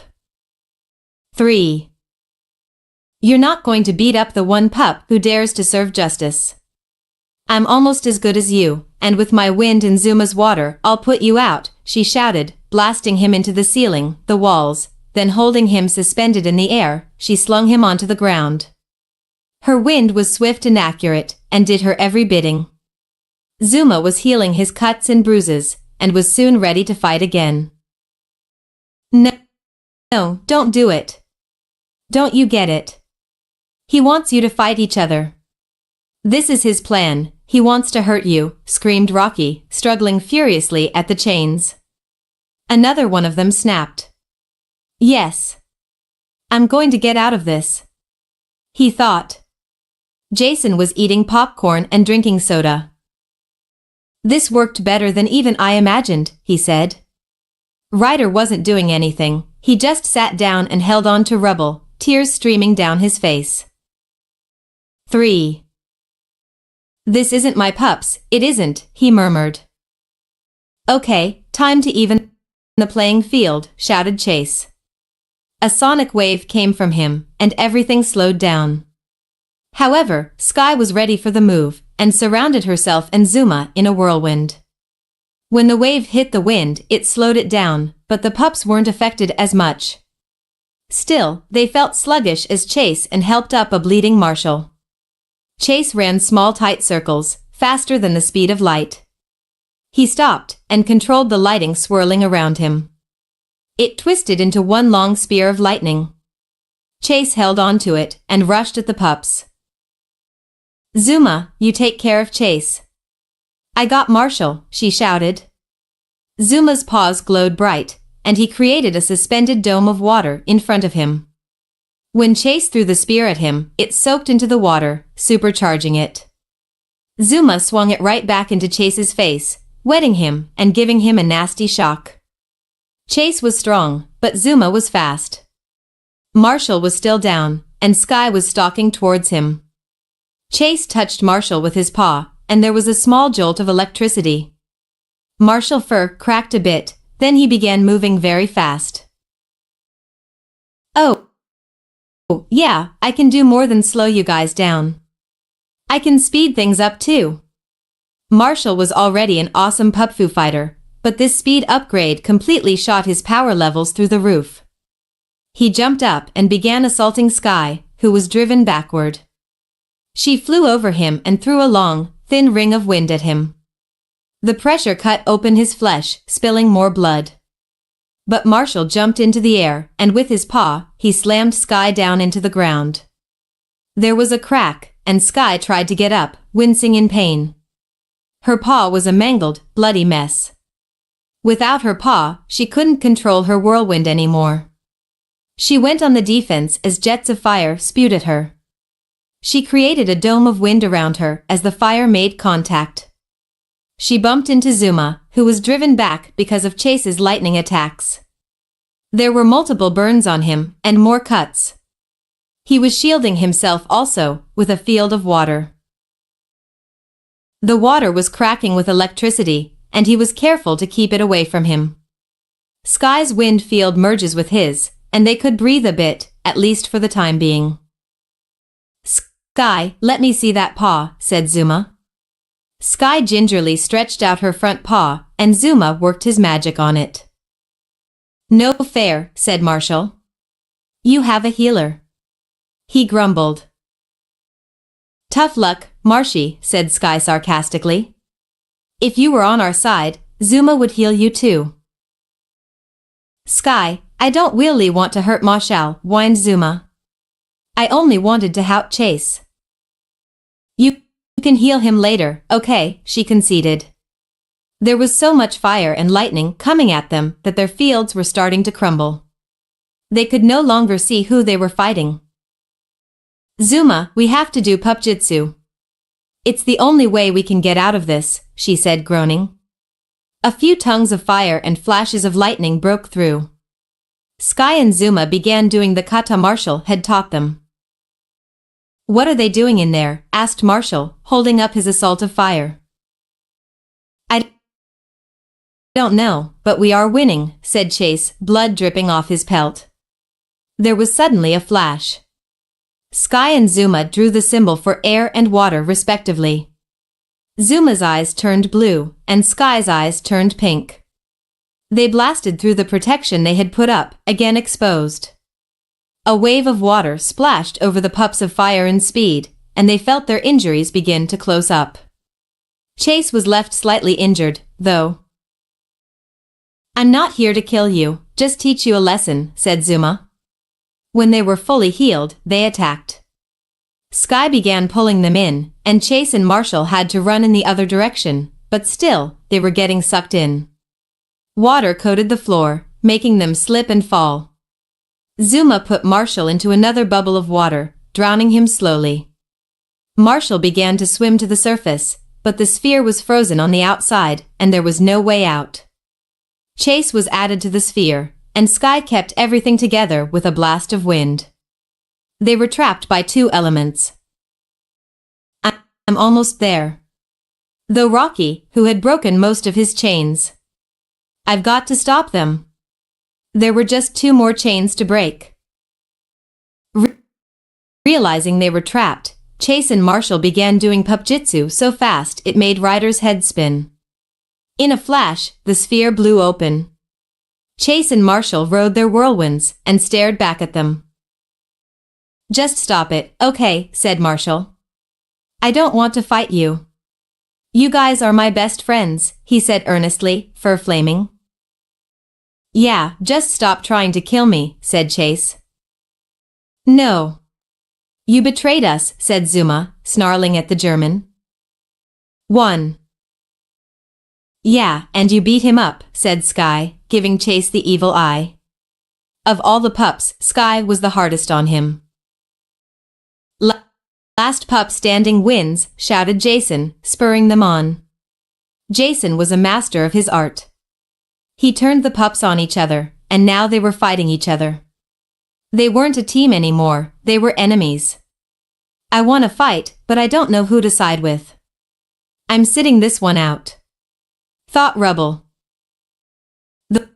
The whirlwinds collided, and as they fought, blood spilled all over the ground. Chase was knocked right out of the sky, and he landed, unconscious. Zuma was next, and he fell out, long tears down his side, bleeding out. It was just Marshall and Sky. "You know I'm stronger than you," said Marshall, using every pupfu move he knew.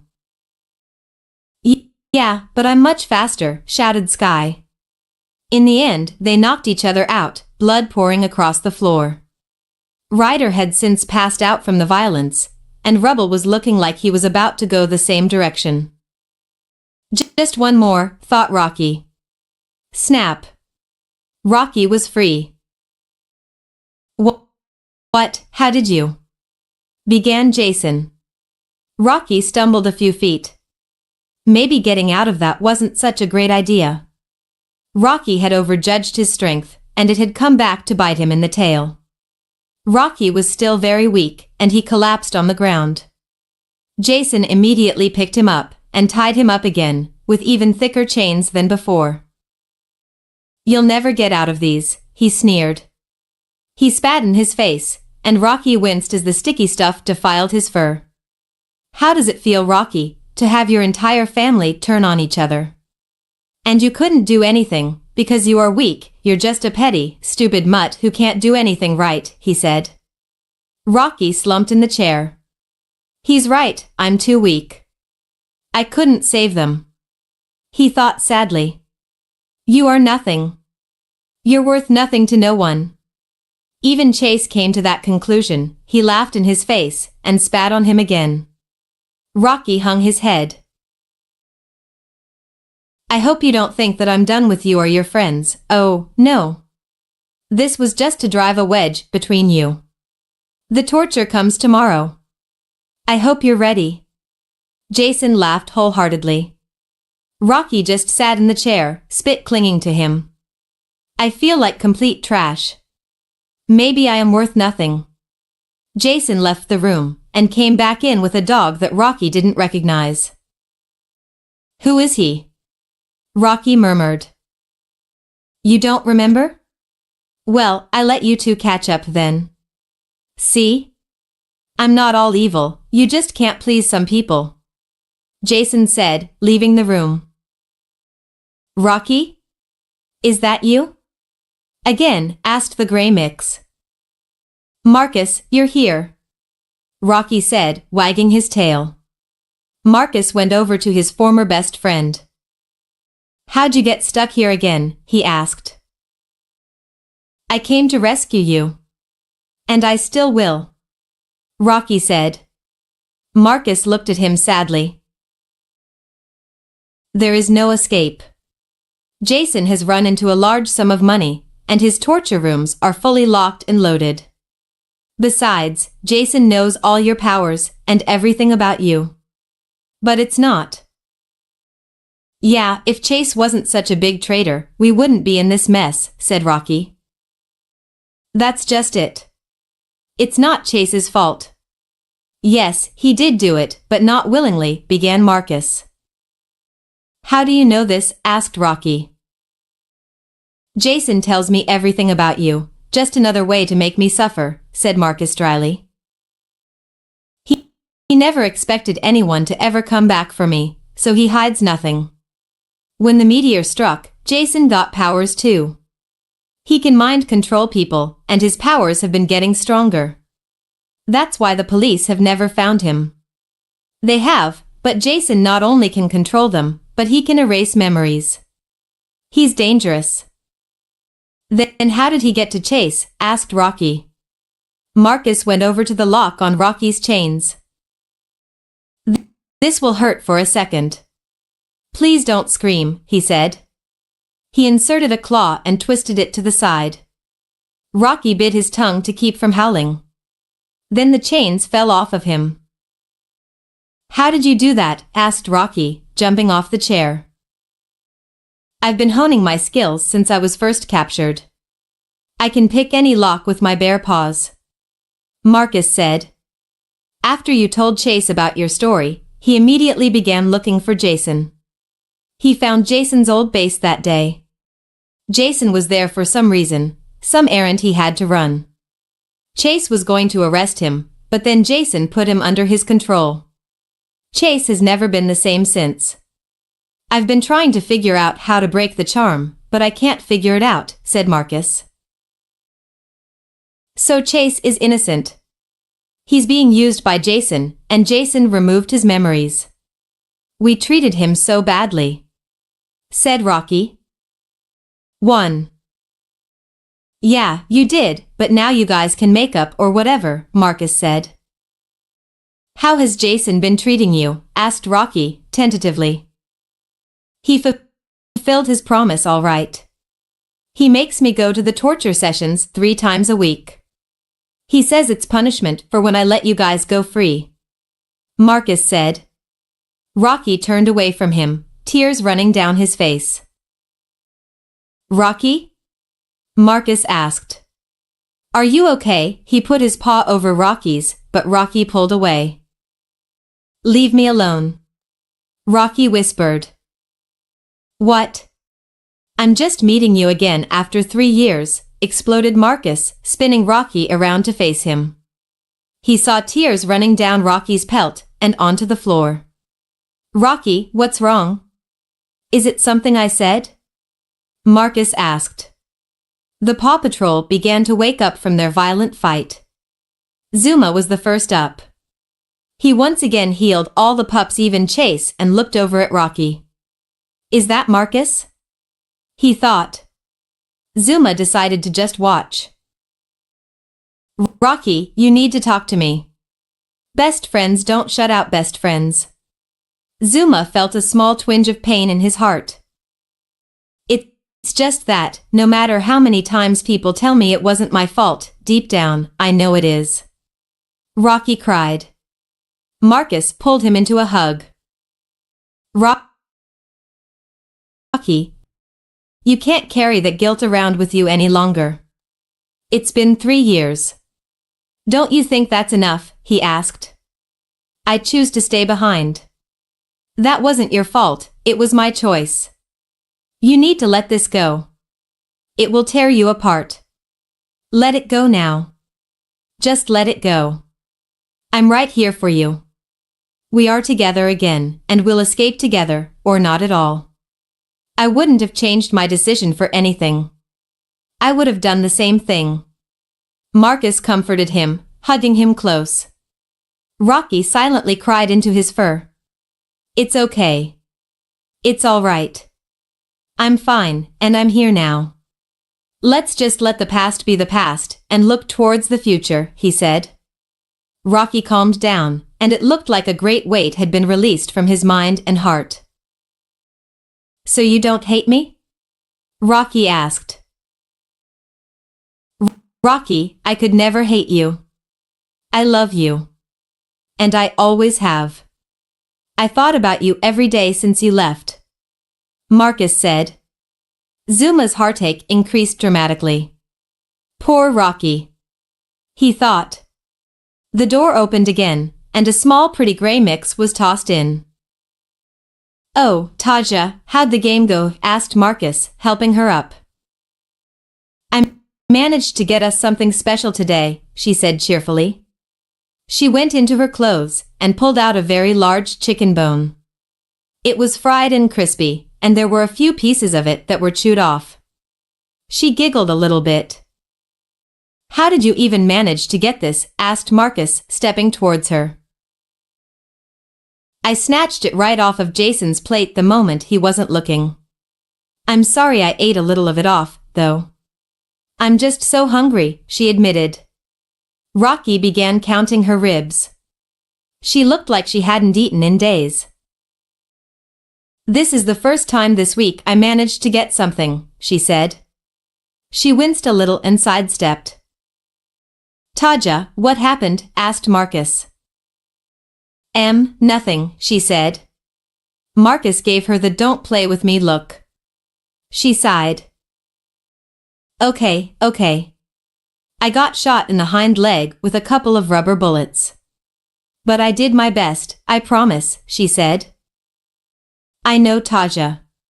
But you need to stay off your leg until it heals, he said. He and Taja were covered in cuts and scrapes, ranging in size from small cuts to deep gashes. Marcus? Who is she? Asked Rocky. Oh, sorry. This is my sister. She was captured at the same time as me, but she was placed in a different facility, explained Marcus. Taja, it's nice to meet you, said Rocky. Are you, Rocky? She asked quizzically. My brother has told me so much about you, she bubbled.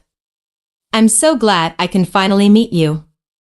You were with Marcus during his first 3 years in prison, and I always knew you'd be back to save us, she squealed. Some pup cleared his throat, and they saw Zuma behind them. Hi, guys. I'm Zuma, he said shyly. Hi, Zuma, said both Marcus and Taja. Zuma, this is the friend I was telling you about, Marcus, Rocky said. You're all right in my book, Marcus. That was a really cool thing for you to do, said Zuma. I like your voice, said Taja. It makes you sound so cute. Zuma blushed red. Sorry about my sister, she likes to speak her mind, mumbled Marcus, cuffing her over the ear. I have a speech impediment. I'll grow out of it eventually. Some days are worse than others, he mumbled. Well, I think your voice is just fine, said Taja, nudging him. Zuma's paws glowed, and the moment he touched her, all her injuries began to heal simultaneously. What are you doing? What are you? She asked, as she felt the pain ebb from her now non-existent wounds. I'm one of the few pups in this world who gained powers from the spacewalk. Wait, you have powers too? She asked. Two? You mean you have powers as well? Said Zuma, wagging his tail. Yeah. Jason has been studying the space rock for a while now, trying to figure out the source of its power. He decided me and Marcus would be his test subjects. He locked us in a room with it, and it suddenly went off. We were slammed into the back of a wall very hard. Nothing happened, and the meteor was drained after we absorbed its power. He was really mad at us about that, because it was the only one he had. He hasn't been able to find another piece quite as big as that, but he is still looking. Marcus and I had gotten powers, but we never let him know the experiment didn't fail. I can manipulate energy, she said. I'm not sure what I can do, Marcus said. But I'm sure his power will show at some point, Taja said. I know he has one, because his paws glow sometimes. We just don't know what he's doing. Wow. What a battle, mumbled Marshall. Thanks, Zuma, he said, looking down at his healed body. You're welcome, said Zuma, giving him a friendly lick. Marcus? Marcus. Marcus was taken down by a small female cockapoo. Jesse? They got you, too, he said, looking up at Sky. Yeah, they did. They knocked us out and brought us here when we came to the place Rocky and Zuma investigated. Sky licked his nose and got off of him. We've heard a lot of things about you, said Marshall. And all of them good. Yeah, the Paw Patrol can never repay you for what you've done for us, said Ryder. Chase hung back, not wanting to spoil the moment. Paw Patrol, isn't that Chase? He asked. Don't worry about him. He's a traitor to us all, said Sky and Furry. Yeehaw, said Marcus, drawing out the word. About that. Chase didn't do it for one purpose. Jason gained powers from the space rock and used them to enslave Chase. So it's not his fault, he's just a victim, but until we know that the charm has been broken, you need to be careful what you tell him. But don't blame him and beat him up. He was actually trying to bring Jason to justice the day he was taken over. Marcus finished. Wait, really? Asked Sky. Yeah, Jason tells me everything about you pups. It's his way of torturing me, but it really backfired on him this time. Jason has been getting better and better, no, more creative with his methods of torture. It's actually okay once you get used to it. Until we come up with a plan to escape, I and Taja will catch you up on the routine here. It's like an actual prison here, but we'll show you the ropes, said Marcus. Welcome to boot camp, cadets.